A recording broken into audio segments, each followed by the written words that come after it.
Hi readers! Today I'm going to be doing an in-depth review of the Dark Artifices series. Lady Midnight, Lord of Shadows, and Queen of Air and Darkness. I will be going into detail and talking spoilers about all of these books, so if you are looking for a non-spoiler review, I will put links in the description box below for non-spoiler reviews for these three books. In case you don't know me, my name is Chris. I do book reviews, book hauls, and all sorts of bookish stuff. I also have some little critters running around who may or may not make an appearance today. I can't control what they do. I've tried. So if you have not heard one of my reviews before, I'm going to be talking about three main things: world building, characters, and plot. So in the interest of time, let's just jump right in. If you're not familiar with the Shadowhunter world, then you probably should not be reading this series. All the world building, characters, and plot in these books have direct ties to all the previous series. So if you have not read the Mortal Instruments or the Infernal Devices, you definitely should do that first before reading the Dark Artifices series. So really quick, kind of minor spoiler for the Mortal Instruments. The battle between Clary and Sebastian Morgenstern at the end of the Mortal Instruments has a direct effect on the plot for this books. Besides that, the whole dark world in general, led to the fact that Emma's parents were mysteriously killed, and the fact that the Blackthorn's parents died. Julian had to kill his own father. So it's really important that you know that history and background, to understand what goes on in the Dark Artifices. It's more than just the world building. You have to know the history of the recent events. So in general, I really like how this series expands on the world building of the Shadowhunter world. We get to explore areas of the world in this book that have previously been unexplored. The big one being the Parabatai bond. I hope I'm pronouncing that right. Up until this point, the Parabatai bond in all the previous books has always been a good thing. A bond between, best friends, increases their powers and abilities. But something that hasn't been explored yet is what would happen if Parabatai had romantic feelings for each other. I have to wonder if this was always the way the Parabatai bond was supposed to work, or if the fact that, there's this curse is something new that cassandraclare created just for the Dark Artifices series. Either way, it's a fascinating, twisted way to look at this bond that up until this point has been presented as a good thing. So I think that was a really interesting choice. Another piece of lore that we really get to explore further is the land of Fairy. Again, characters in the other series have traveled to Fairy before, met the Seelie Queen, etc., etc., but it's always been pretty temporary and brief. In these books, especially the third one, we get to spend a ton of time in Fairy, both in the Seelie Court and the Unseelie Court, which we really hadn't seen that much of before. Not only that, but there's so much more history and lore explored here in Fairy, with the Lost Heir and all that stuff, etc., etc. So that was a really great expansion of the Shadowhunter world. In my opinion, any great fantasy story needs to have good world building and lore, and this series in general does a really great job on creating that and then building upon it with each volume. So I'm going to jump to characters next, and because there are so many characters in these books, I'm only going to talk about the main characters, the new ones, the ones that are new to this series. So Clary and Jace and Magnus and Alec and Tessa and Jem, I'm not going to talk about them. I'm also going to talk about them in terms of their relationships or groups to make it easier. So it's really, really hard to pick my favorite because there are so many good ones, but by just the tiniest margin, my favorite group of characters was Christina, Mark, and Kyrian. Now, I'm pretty sure that this is the first case of a true throuple in any fantasy story that I've read. But the way that their story is written and woven together, like, you really just can't help feeling that the three of them really belong together. Like, first we have Mark and Kyrian in book one.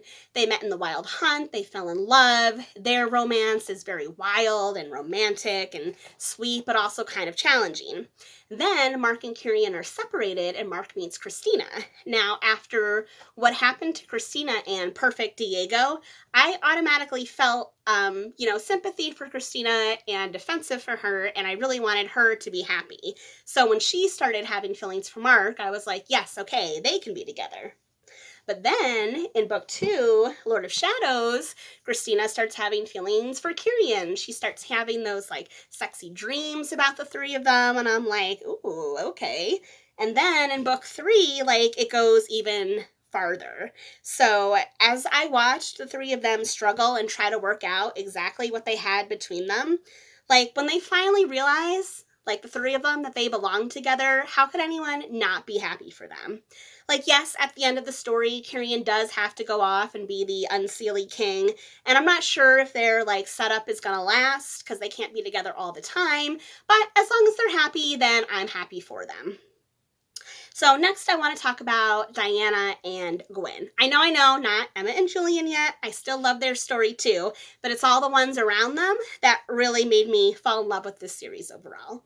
So I knew from the beginning that there was something going on with Diana. I mean, they made it pretty obvious that she had a secret of some sorts. But I was 100% completely surprised when I found out that she was born in the wrong body. Like, up until that point in the story, I really felt like I had gotten to know Diana, so it was really sad and heartbreaking to find out that she had the secret that she doesn't feel like she can tell anyone because she's afraid she's going to lose people that she cares about. Like, she can't have been the first person in the Shadowhunter world that felt like they were born in the wrong body, but I guess she's the first one that ever used mundane medicine to actually fix that. Now, Claire does not define exactly what was done to her, but we can easily make assumptions. I was really worried for her when she told Gwen her secret, but in the fairy world, like, gender assignment is not such a big deal like it is in our world, so everything was fine. And their romance is just so sweet, so cute. Like, here you have this big, old, scary, leader of the Wild Hunt. He's someone to be feared. And then underneath it, he just has this soft, caring side when it comes to Diana. That's just so cute. I am a total big sucker for when, like, big, burly, strong men are teddy bears underneath. I can't tell you how much time I've spent Googling fan art for them. So if you're ever bored, I would imagine that. They're so cute. So now let's talk about Emma and Julian. I love Emma. She might be my favorite. Like, she's an amazing protagonist. She's strong, she's kind, she kicks ass, she's all the things that you could possibly want from a female protagonist. And I can totally understand why she fell in love with Julian. But Julian, on the other hand, for some reason I can't quite put my finger on, I just didn't connect with him as much. I mean, don't get me wrong, I like Julian as a character. He's got a lot of layers, and I really did feel for him having to take on so much responsibility at such a young age. Like, I don't know if I could have done what he did, holding his family together like that. But so I guess because he was so used to handling things on his own, that's why he made some of the choices that he made, such as going behind Emma's back and getting Magnus to, like, remove all his romantic feelings. Yes, from Julian's perspective, I can understand why he did it, but at the same time, it was kind of a betrayal. And then they had that scene where he tried to sleep with her, even though he didn't have any feelings for her. I mean, ugh. Ouch. Like, that broke my heart for Emma. So it was those kind of things that kept them from being, like, my top couple. But I still love them. And then last, my favorite group or couple group is Ty, Livia, and Kit. Their story just left me so upset. I mean, I understand why Kit walked away from Ty like he did, but I really just wanted to, like, reach into the book and grab them and be like, talk to each other, damn it. Like, I feel like their relationship could have been salvaged with a simple conversation. But that's the thing, we never really got a defined answer on what their relationship was. Like, obviously they were friends, and, after Livy was so shockingly killed, Kit became really, all Ty had.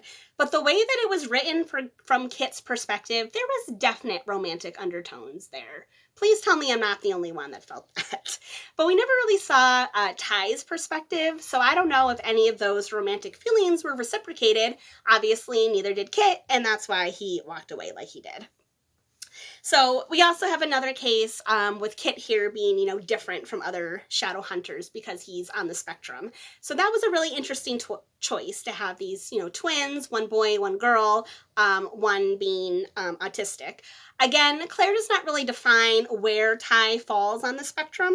So it's going to be really interesting when Ty goes out on his own to the Scholomance and other places to see how those type of things affect him.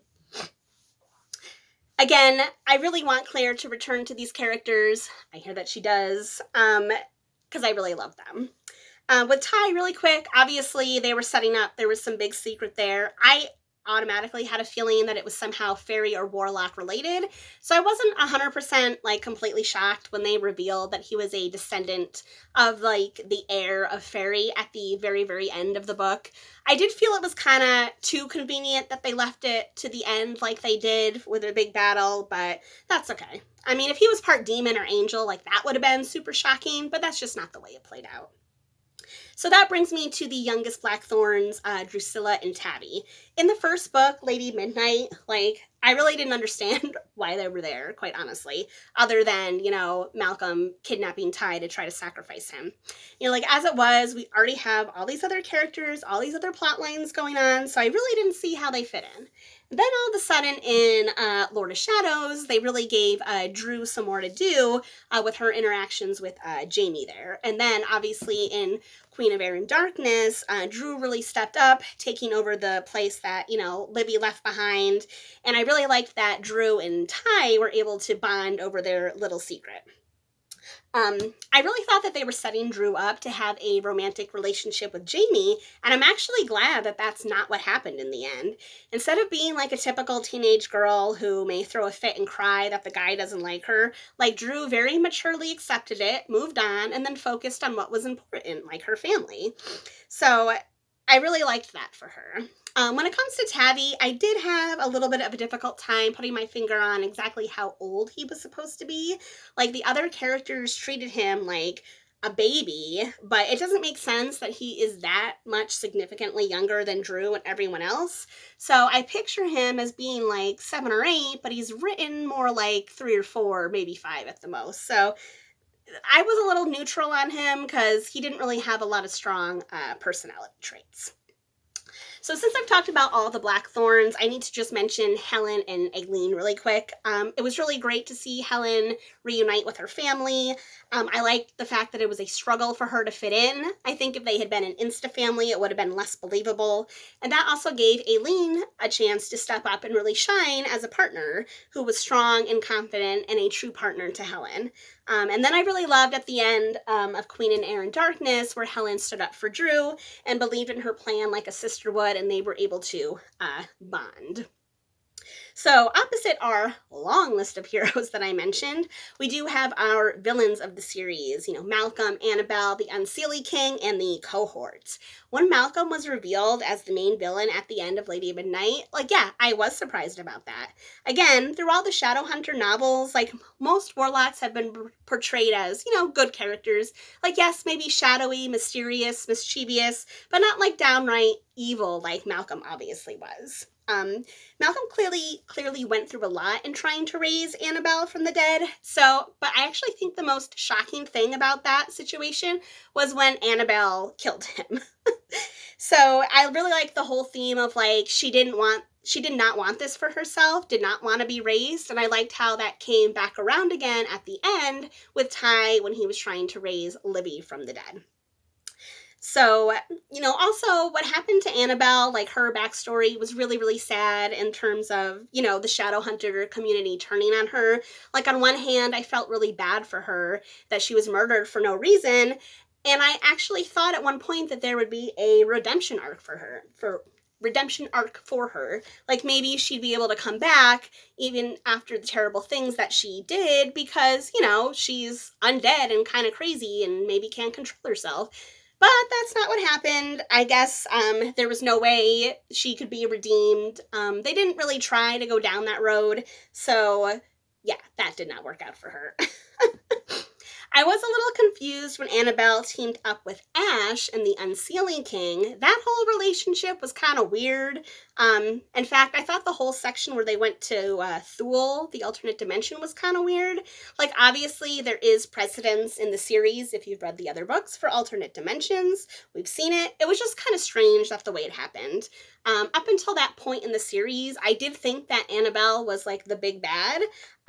Like the ones that they would have to defeat in order to win, and that turned out not to be the case at all. It was actually their own fellow shadow hunters who turned on them and set in motion all of these horrible things. So the cohort kind of turned out to be the big bad of the series, and they were kind of allowed to survive at the end, which was an interesting choice. I mean, it just so happened that I finished reading *Queenofairanddarkness* while the election was going on here in the US, so I really couldn't help but think of the parallels between the cohort and what's happening in the real world right now. Like, here's this group of people who believe that they're doing the right thing, believe that they're protecting their people by marginalizing and vilifying others. I really can't believe that they were basically able to break the Shadow Hunter world in half like they did. So, yeah, that leads me into the plot. Again, there is so much plot in these books. So much. They're huge. The first book, the main plot was pretty simple. It was kind of like a murder mystery with Emma and Julian going around trying to find out how Emma's parents really died. Once they figure out that it's Malcolm and he's trying to raise Annabelle from the dead, things just started getting crazier and crazier and crazier. Lord of Shadows is where things really started to expand, with the Unseeling King trying to take over, the cohort rising to power, and then the Blackthorns trying to track down Annabelle. They finally get Annabelle, and then, you know, they get her in front of the council, they get all this thing set up, they've got Kyrian, everything looks like it's gonna work out, and then, bam, she goes nuts, she kills Livy, she kills Alex's dad, everything goes horribly, horribly wrong. I think that Lord of Shadows is actually my favorite book out of this trilogy because the ending when Livy is killed absolutely shocked me to my core. I mean, I literally gasped out loud, which I don't do very often. And then *Queenofairanddarkness* picks up having to deal with the fallout of Livy's death and the cohort taking power. It would take me all day to go through everything that happens in this book, again, because there's so many characters and storylines. As the story progressed, I literally had no idea what was going to happen. And there was that whole side quest into the alternate dimension of Thule. Like, it was interesting to see a world where Sebastian from the Mortal Instruments actually won and took over. But yes, and I guess it did allow Julian to steal the immortal sword and bring it back to the current world, but it felt a little bizarre to me. And then, of course, the most bizarre thing that happened is at the end where Emma and Julian turn into these giant Nephilim. Like, what? Someone needs to let me know if I'm wrong, but I don't recall there being any setup in the previous books for that taking place. Like, no one ever said anything about giants, did they? Or giant Nephilim, any of those things? It just felt a little bit too random for me. Like, yes, it was super cool, but also random. Maybe it's just me. Let me guys know what you think. So really, other than that, I have no complaints about this series. I fell in love with the Shadow Hunter world more and more with every book that I read, and I actually think that the Dark Artifices is my favorite Shadow Hunter series so far. I can't wait to see what Claire comes up with next. So, alright readers, if you made it to the end of my video, thank you so much for watching and listening to my ramblings. If you like this type of video, please give it a thumbs up so I know to make more. And yeah, I hope everyone has a great day. Bye, everyone.